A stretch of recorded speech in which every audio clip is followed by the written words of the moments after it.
Hi friends, தச்ச ப்ளவுஸில் shoulder fall ஆகுதா, எப்படி சரி பண்ணுறதுன்னு பார்க்கலாமா?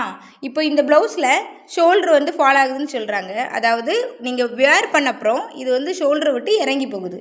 இது ஏன் அப்படின்னா இதோட அகலம் அதிகமாக இருக்குது. அதாவது நீங்கள் இந்த இடத்துலேருந்து இது இறங்கி போகுதுன்னா நம்ம இது தூக்கி மேலே வைக்கணும் இல்லையா? இந்த மாதிரி முன்ன நகட்டி வச்சுட்டு இந்த இடத்தையும் நம்ம அழுத்தி பிடிச்சோம்னா அது அப்படி க்ரிப்பாக நிற்கும்.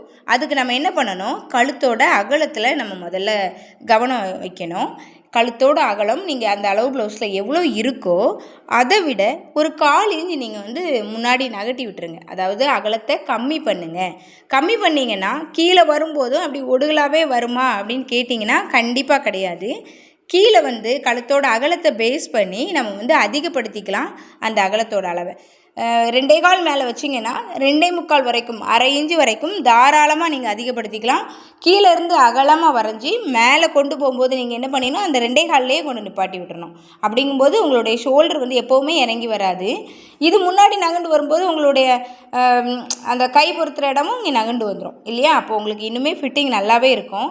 ஒரே விஷயந்தான், ஷோல்டர் ஃபால் ஆகுதுன்னா கழுத்தோட அகலத்தையும் கழுத்தோட நீளத்தையும் நீங்கள் பாருங்கள். ஒரு ப்ளவுஸில் மேக்ஸிமம் 6.5க்கு மேலே நீங்கள் கழுத்து இறக்கம் கண்டிப்பாக வைக்கக்கூடாது. அளவுன்னு கேட்டிங்கன்னா 6 இன்ச்சு தான். 6 இன்ச்சு பக்காவாக இருக்கும். அதுக்கு மேலே இருந்தனாலும் உங்களுக்கு ஷோல்டர் ஃபால் ஆகும். இந்த ரெண்டுலேயும் நீங்கள் கவனம் செலுத்திட்டு உங்களோட கட்டிங்கை போடுங்க. சூப்பராக இருக்கும். தேங்க்ஸ் ஃபார் வாட்சிங்.